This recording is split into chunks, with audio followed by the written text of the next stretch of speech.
Hi friends, welcome to my channel. అందరూ ఎలా ఉన్నారు ఫ్రెండ్స్? నేనైతే బాగున్నాను. మీరందరూ బాగుండాలని ఆ భగవంతుని కోరుకుంటున్నాను. ఇంకా వీడియోలోకి వెళ్ళిపోదాం. వాళ్ళ స్తోమత నాకు తెలుసు, అందరూ ఉన్న ఒంటరిగా పెరిగాను. రక్త సంబంధం, కుటుంబ వ్యవస్థ ఏమాత్రం పతనం కాని కుటుంబమే. పరిస్థితులు పరిష్కరించే చోట పంచభక్ష పరమాణాలెక్కడ, పంచవర్ష ప్రణాళికలెక్కడ? నేను జాలిని తప్ప నా కుటుంబం నుంచి ఏదీ పొందలేదు. పర్వాలేదు, తల్లిదండ్రి జన్మనిచ్చారు, తోబుట్టువులు రక్తం పంచుకున్నారు. భగవంతుడి కృపతో చదువుకోగలుగుతున్నాను.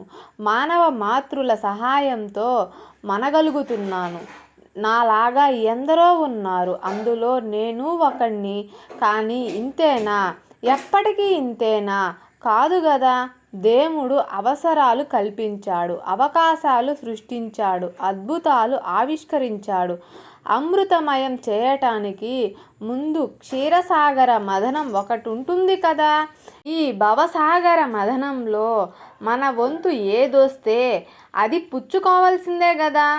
నా వంతుగా ముందు పేదరికం వచ్చింది, స్వీకరించాను. ఆ తరువాత చదువొచ్చింది, మహాప్రసాదంగా కళ్ళకద్దుకున్నాను. మిమిక్రీ అనే ఒక కళ అబ్బింది, అది భగవత్ సంకల్పంగా భావించాను. నవ్వించడమే ఒక అద్భుతమైన హాస్య పాత్ర అందింది. జన్మ సార్థకం చేసుకున్నాను. ఇప్పుడు పోస్ట్ గ్రాడ్యుయేషన్ పూర్తి చేయాలి. హాస్టల్ ఫీజు కట్టలేను, ఉండడానికి చోటు కావాలి. ఈ విశాల విశ్వంలో ఒక మనిషి తలదాచుకోవటానికి కాసంత చోటు కోసం వెతుక్కునే దుర్భర స్థితి పగవాడికి కూడా రాకూడదు. నాకొచ్చింది. కాలేజీకి చాలామంది యూనివర్సిటీ బస్సులో వస్తుంటారు. ఆ బస్సులకయ్యే ఖర్చు భరించలేను. అలాగే గుంటూరులో ఉండి హాస్టల్లో భోజనం చేసేంత స్థాయి నాకు లేదు.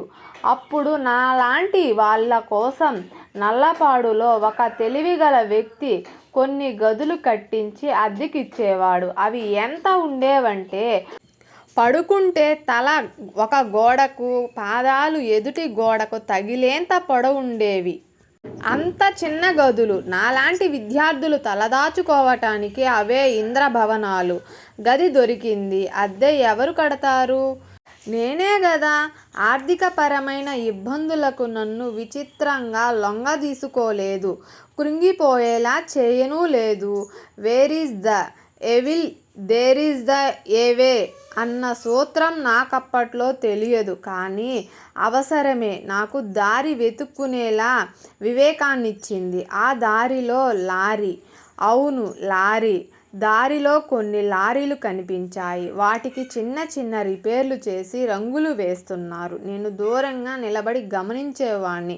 శ్రద్ధగా చేస్తే అది ఒక కళగానే అనిపించింది.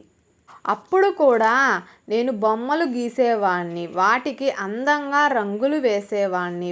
బ్రతుకు చిత్రానికి రంగులద్దుకోవడానికి ఈ లారీలకు రంగులు వేస్తే తప్పేముందనిపించింది.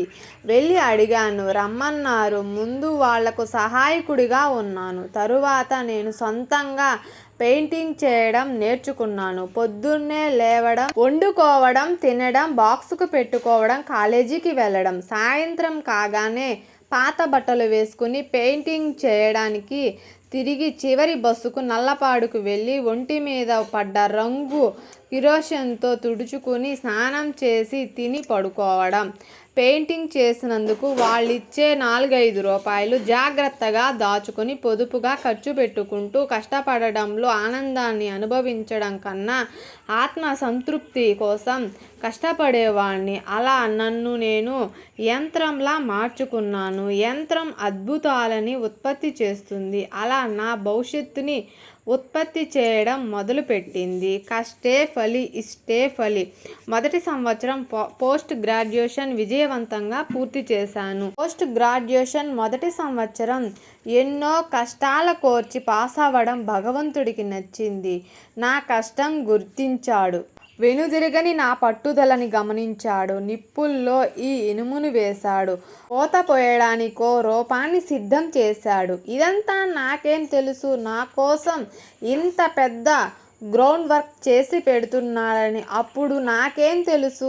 ఓకే ఫ్రెండ్స్, తరువాయి భాగం తర్వాత వీడియోలో వస్తుంది, చూడండి, సపోర్ట్ చేయండి. బాయ్.